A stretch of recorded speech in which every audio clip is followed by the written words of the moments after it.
नमस्कार, times of Swaraj में आप सबों का स्वागत है। मैं हूं संतोष सिंह और आज हम टाइम्स ऑफ स्वराज में बात करने जा रहे हैं कि नीतीश की निगाहें अभी भी शिक्षा विभाग से हट नहीं रहा है, या यूं कहें कि शिक्षा विभाग पर आज भी उनकी पैनी नजर है। और यही वजह है कि के पाठक के हटने के बाद नीतीश की कोशिश ये रही है जो उनके काफी दिल के करीब जो अधिकारी रहे हैं या जिन अधिकारियों का परफॉर्मेंस बेहतर रहा है उनके नज़रों में, धीरे धीरे शिक्षा विभाग की जिम्मेवारी उन्हें सौंपते हुए दिख रहे हैं।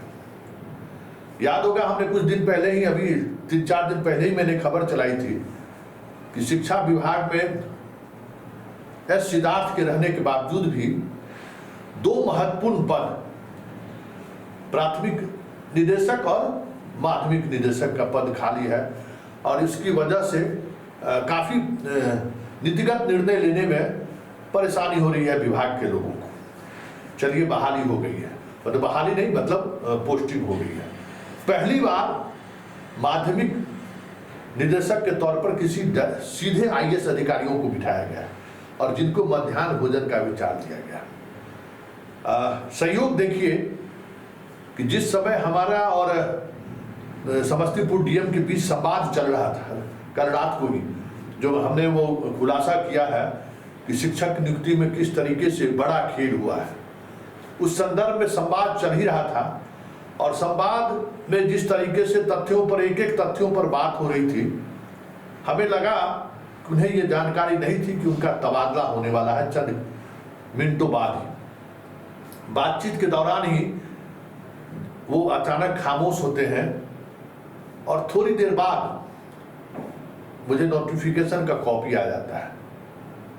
तो जब हमारी नज़र पड़ी तो देखते हैं कि योगेंद्र कुमार समस्तीपुर के डीएम को निदेशक माध्यमिक बनाया गया है।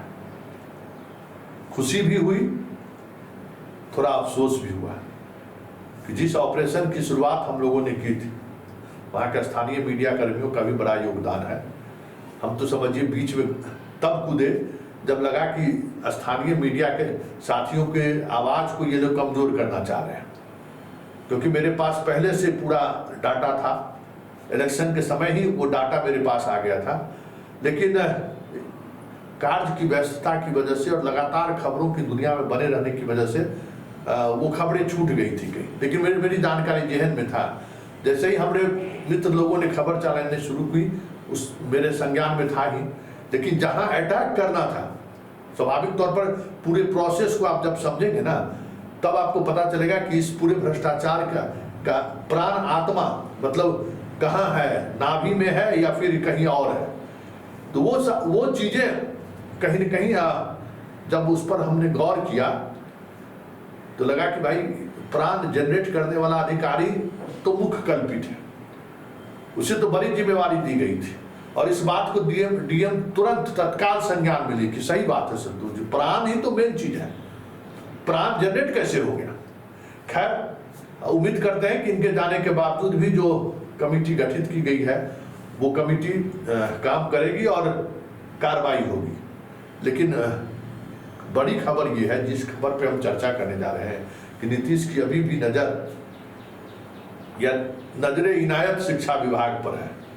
आपको बता दें कि योगेंद्र कुमार नालंदा के डीएम रह चुके हैं और पूरे टेन्योर वो नालंदा के डीएम रहे हैं।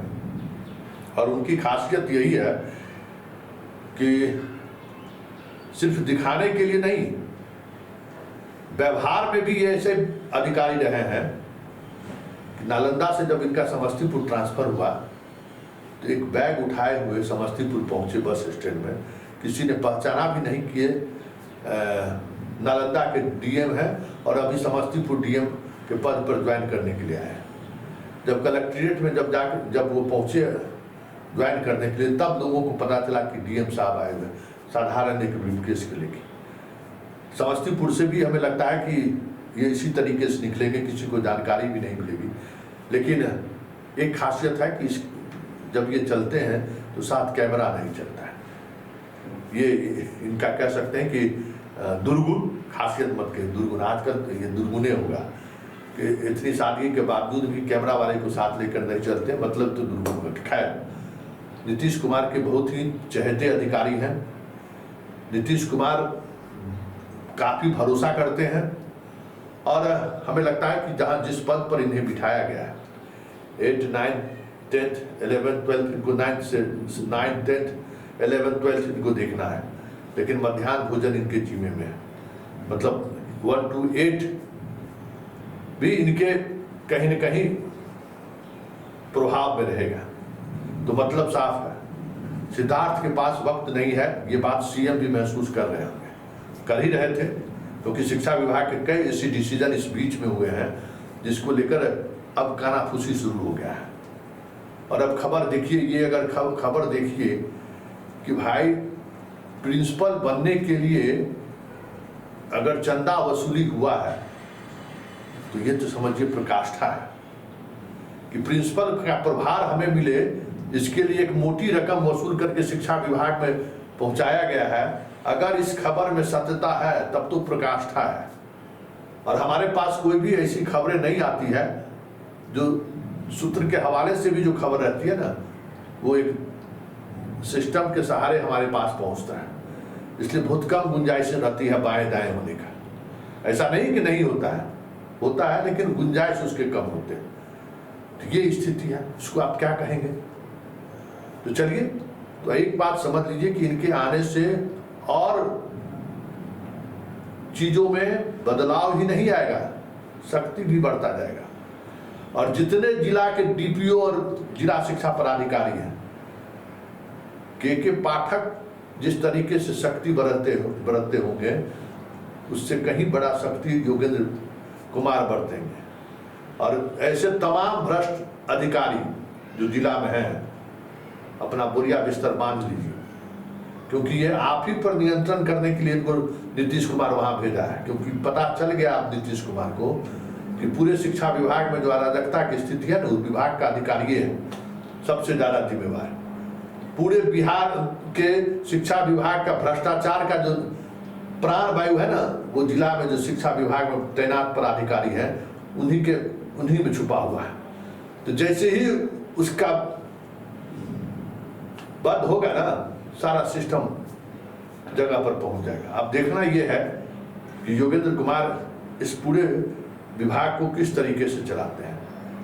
एज ए डीएम वो नालंदा में भी बहुत बेहतर काम किए, एज ए डीएम समस्तीपुर में भी उन्होंने बहुत ही अच्छा काम किया, और उन्होंने दिखाया है कि एक ईमानदार पदाधिकारी अगर जिला में रहे तो सिस्टम कैसे काम करता है। ऐसा नहीं है कि इनके रहते हुए भ्रष्टाचार में बहुत बड़ा कोई अंकुश लग गया, लेकिन चीजें सिस्टम में चलती रही, उस पर नजर रहा और एक माहौल रहा कि हमारे डीएम साहब के संज्ञान में अगर कोई बात आई तो फिर कार्रवाई तय है। और उसके बाद हमारे डीएम सिर्फ डीएम नहीं है, हमारे डीएम सीएम के खास है। ये भी समझने की जरूरत है कि उसका भी एक इम्पैक्ट पड़ता है। मतलब जिला में कोई पदाधिकारी हो या मुख्यालय में कोई पदाधिकारी हो, अगर उनका इमेज ये हो कि ये सीएम के काफ़ी क्लोज है, सीएम इसको सबसे ज़्यादा मानते हैं, तो उसका एक अलग इम्पैक्ट पड़ता है। योगेंद्र कुमार के साथ भी यही चीज़ है, और उम्मीद करते हैं कि पटना आएंगे तो चीज़ों को वो समझेंगे। और शिक्षा विभाग में जो बहुत सारी चीज़ें पाठक के जाने के बाद लगभग जो ठप हो चुका है, उससे हमें लगता है कि निजात भी मिलेगा और तेजी भी आएगी।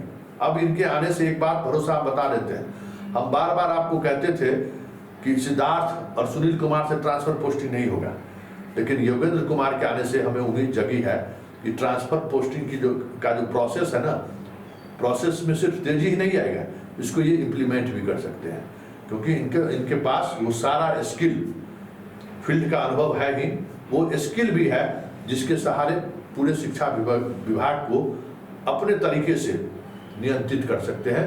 और वो तमाम ऐसी चीजें जिसको लेकर शिक्षा विभाग में बहुत सारी बातें चलती रहती हैं, तो ये तय मानिए कि बचने की उम्मीद कम है। अगर पकड़े गए तो समस्तीपुर में पता कर लीजिए कि क्या दशा हुआ है। हेल्थ डिपार्टमेंट में कुछ ऐसे ही लोग पकड़े गए, उनकी क्या दुर्दशा हुई बहुत बड़े तो वो भी थे, कई वर्षों से नौकरी में था फर्जी तरीके से, लेकिन जब पकड़ा गया तो क्या हश्र हुआ उसका पता कर लीजिए। खैर, हमें लगता है कि कई मित्र हमारे ये पूछ रहे थे कि आपने खबर चलाई और डीएम साहब का बदली हो गया, तो ये शिक्षा माफिया का दबाव तो नहीं है? तो उन मित्रों को भी कह दें कि शिक्षा माफिया का अगर दबाव है तो समझिए जहां इनकी पोस्टिंग हुई है ना, उससे कहीं ज्यादा महत्वपूर्ण एक डीएम से तो जिला का मालिक है, लेकिन ये वहां पहुंच गए हैं जहां पूरे बिहार के शिक्षा विभाग के उन माफियाओं का मालिक हो गए हैं जिन पर इनको नकेल कसने में चंद दिन ही लगे।